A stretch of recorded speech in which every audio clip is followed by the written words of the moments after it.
Were it not for the fact that Dawn Harper and Kelly Wells wisely objected to being ignored by the media, no one would be talking about them either. In order for sports to maintain its integrity, it has to be a meritocracy. All an athlete has is their fame. Those of you who try to defend Jones's money grubbing, you're what's wrong with sports today and why it has such a rotten reputation. Because today sports are about everything except the sport. When he was in the NBA, there were white players whose salary was far higher than his, but Michael Jordan is and always will be the two sweetest words in basketball. Anna Kournikova was voted the sexiest athlete alive, but Serena Williams is the greatest tennis player ever. Joe Louis died broke, but is remembered as a legend because although his money ran out, his fame never will. George Foreman has become far wealthier than Muhammad Ali, and he's in far better health. But all anyone remembers is the rumble in the jungle, and when the dust settled, Foreman had been defeated. Today, all boxers care about is how large a payday they will get. They could care less about giving the fans a worthwhile fight.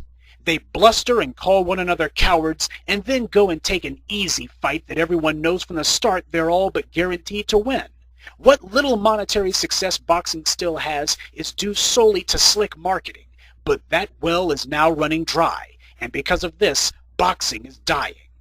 The media's obsession with Lolo Jones isn't just racist and sexist. It's also a slap in the face to every true athlete who has ever won a competition, regardless of their color or gender. People go into sports for fame. If all they wanted was money, then they'd simply go into investment banking. If that happens, we'll still have athletes, but they'll be mediocre at best. Without being guaranteed their recognition, without knowing they'll get their just due, without having their fame, athletes also have no incentive. When image overtakes substance in sports, the sport dies. Anyone can get rich in obscurity, but to work your heart out in a valiant cause and to lay exhausted on the field, victorious. Money cannot buy that. That's what sports are about. That's why people like Kelly Wells and Dawn Harper do this, and why it's wrong not to honor them. And that's what makes the media's demented fetish over Lolo Jones so appalling. She is single-handedly killing women's track and degrading sports in general, and the media is helping her do it. Lolo Jones's success teaches that instead of wanting to be the best in your field, it's sufficient to just cater to the media for endorsements instead. It also teaches that unless the white powers that be choose to reward your efforts with attention, then it really doesn't matter how accomplished you are. Who cares if you're a fraud who never won a race? All that matters is if some white editor or TV producer thinks you're hot. Lolo Jones is the triumph of image over substance. Sure, a lot of perverts ogled her, but how many of the people who drooled over her pictures even knew that she had set the indoor record in track? Better yet, how many of her admirers even care? Her media success is no victory for track. It's just another pretty face running around naked saying some stuff about their crotch. She's no runner. Running was just her novelty. A convenient and interesting quirk meant to give the editors or TV producers something halfway interesting to say about her. This is the kind of crap that we normally see at FHM or Stuff Magazine. Young women who claim to be a violinist or actress or whatever, when we can all see the only reason someone put them on a cover was because they thought they were hot. That's what the New York Times was trying to point out, and what people are too dense to understand. And it's also perversely ironic, though not entirely surprising, to see women who defend this nonsense. I suppose in a world where women think sex is their power, they'll defend whomever uses it most effectively. Talent and accomplishment aren't what appeals to most women today. Who can get the most male attention is what distinguishes the winners from the losers now. But today you don't get fame for doing anything, you get it just because. And what does this do to sports? What woman wants to be an Olympic medalist when you can be the center of attention instead? I thank God that Dawn Harper and Kelly Wells had the courage and integrity to stand up for themselves. I applaud the New York Times, this once, for calling it as it is. And I also spit on the clowns who tried to speak ill of either one of them. When the media talks about the game that Lolo was better at playing, here it is. The pornification of sports began 30 years ago. First, they brought in some freelance sluts, but inevitably they started demanding that the athletes themselves be the whores. Media coverage of sports has now become a hybrid of reality TV and pornography. Achievement means nothing.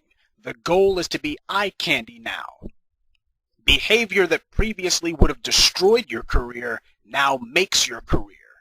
Egomaniacs used to be ostracized, but since it takes more and more to get and keep the public's attention, the media outlets now reward only those who act the most immature, the most selfishly, the most unsportsmanlike. In the past, people wanted to become a sports legend. That meant living up to the highest social ideals. To have the public's respect, you had to be humble, modest, and generous. Today, it's exactly the opposite. Today, nobody wants to be a legend. Getting a big contract and a few endorsement deals is more than enough. Sports is a cheap vehicle meant to make you rich. After all, the window of opportunity for an athlete is small, right? So that justifies you doing whatever you have to get paid. Athletes routinely run around naked, and the publishers of these rags think this is cute. And the athletes are so narcissistic they think nothing of degrading themselves like this. Who cares if you turn sports into a whorehouse by the time you're done, long as you get a few bucks out of the deal? After all, it's not about sportsmanship. It's about showmanship. ESPN is owned by the Disney Corporation, which gives them unlimited funds. They could have done an issue featuring any theme they wanted, any at all. So why this one? Why nudity? Yes, it does get attention, but they did this for a reason. There's a set of values being expressed here. The people behind this crap are showing you what they think about the athletes whose careers and lives they exploit and often destroy for money, and about the readers and viewers who give them that money. What makes this any different than the latest issue of Hustler? Nothing. Tell me, if you had the chance to get all of these athletes together in one place for a once-in-a-lifetime photo shoot, wouldn't you have thought of something better than this? The best idea they could think of was to have top athletes running around naked? That's it? Here's a better question. If the moral failures at ESPN magazine had the chance to do this kind of thing to Muhammad Ali or Wilma Rudolph, Arthur Ashe, Walter Payton, or Jackie Robinson, do you truly think they wouldn't take it? I'll tell you now, the chance to take one of the squeaky clean legends and degrade them like this would be irresistible to the reprobates over at ESPN magazine. And don't kid yourself about this being what the public wants. The public has never clamored to see athletes naked. The athletes didn't demand the opportunity to parade around nude. This was something that people at ESPN wanted to see. The media dictates to the public what it will get, and it dictates to the athletes what they will do.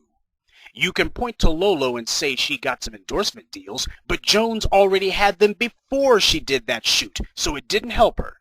Did Candace Parker's centerfold help boost WNBA attendance? Did it result in any endorsement deals for her? How about Ronda Rousey? Did it help Chris Seaborg's career? How many members of the women's volleyball team got anything out of this, or the water polo team? The only ones who got anything out of this was ESPN magazine. Too many athletes act without thinking. This is why so many of them die broke. Living in the moment, it never occurs to them that what seems cute today will humiliate them when they're old, assuming they ever grow up. Running around naked is not some act of honor. It's a humiliation and a disgrace. Don't they know this is shameful for themselves, their children, their parents, their families? Why don't they care? Because to a narcissist, there's no price too high for attention. They'll gladly sell their souls just to get mentioned on a TV show for a day, or to have someone tell them how wild and exciting their inconsequential little act of stupidity was. They soil not only their own medals, trophies, and athletic accomplishments, but also make it where they'll be known for little else but this. In sports, it takes decades to build your legacy. but only a single moment to destroy it. Once you've seen someone naked, that pretty much delegitimizes them in your mind. It's hard to truly take them seriously after that. These clowns don't know it, but the people who put them up to this are laughing at them, because the publishers, editors, and staff at ESPN magazine would never do this, no matter how good a shape they were in or how much money you offered them. That's the value being expressed here, that the folks at ESPN can get the richest and most accomplished athletes in the world to run around naked just because they told them to. They may seem like gods on the playing field, but to mega corporations, they're just puppets who they can manipulate and degrade at will, any way they want. The athletes themselves are so silly they actually think this is a good thing. And this is what the media does to the hollowed-out fools who do get something out of the game. But there's also another side to the game of gutter celebrity. It's what happens to those who don't play along. The media punishes the people who refuse to take part in it. They treat you as if you're invisible. You become a non-person. You don't exist. And if you manage to make a name for yourself in spite of them, then they will destroy that name every chance they get. They do this through defamatory labeling. Think your private life is none of the media's business? Then they label you as standoffish and aloof. Refuse to act like a buffoon for their amusement? Then you're boring, or as they would put it, milquetoast. Refusing to strip naked for them? Well, you're just not media savvy. Nudity, sex, attention whoring, celebrity hobnobbing, these are the rules of the game. This is how you score points in it. Today, the media has successfully conditioned most of the public to think the freak show they put on is how sports are supposed to be. Or at the very least, this is what sports has just naturally become. Let me tell you something. There's nothing natural about any of this. This satanic carnival has been designed, built, and is funded by some of the richest entities on the planet.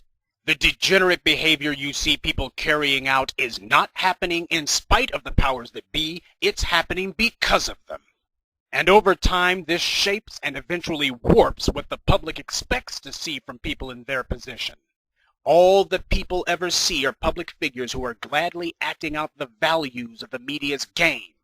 And contrary to what the media will try to tell you, unless you get out there and live your life by their game, then no amount of professional accomplishment or personal merit will be enough to break through the media wall. They'll put an embargo on you and it cannot be lifted. This conditions athletes, singers, actors, politicians, anyone whose livelihood depends upon media support to live their lives for the media and not themselves. You exist solely to feed the news cycle. Your life degenerates into a series of pathetic publicity stunts, each one more degrading than the last. Trying to get off the treadmill will get you branded as a has-been. Refusing to get on it in the first place means you don't exist. This process reinforces itself. Under these circumstances, you're not a media whore, you're a media slave. The crime is not that these people play to the media. That's neither good nor bad. The crime is these people have to lie to themselves in order to justify what they have to do. And the media has to lie to the public, telling them these people are worthy of attention when in most cases they're either highly overrated or just plain frauds. Lolo Jones plays to middle America by claiming she's a virgin because she's so Christian and chastened. And of course, talking about her sexuality is the best way to get the media's attention. But then she turns around and contradicts all of that by posting a Twitter tweet petitioning college students to come bathe with her. What kind of athlete would put this kind of stuff out there for the world to see, knowing that this will follow you for the rest of your life? This is what the media calls smart. The crime is in how low you have to stoop before the media will finally recognize and reward you. They have their own sick definition of what's newsworthy. And if you don't fit it, or if you refuse to cater to it, then you get attacked. The media wants people to feed them material. Fine, I have no issue with that. For those who wish to do honorable journalism and advertising, there's hundreds of sports stories that will amaze and inspire the masses, just waiting to be covered every single day. A banquet of material to feed the media.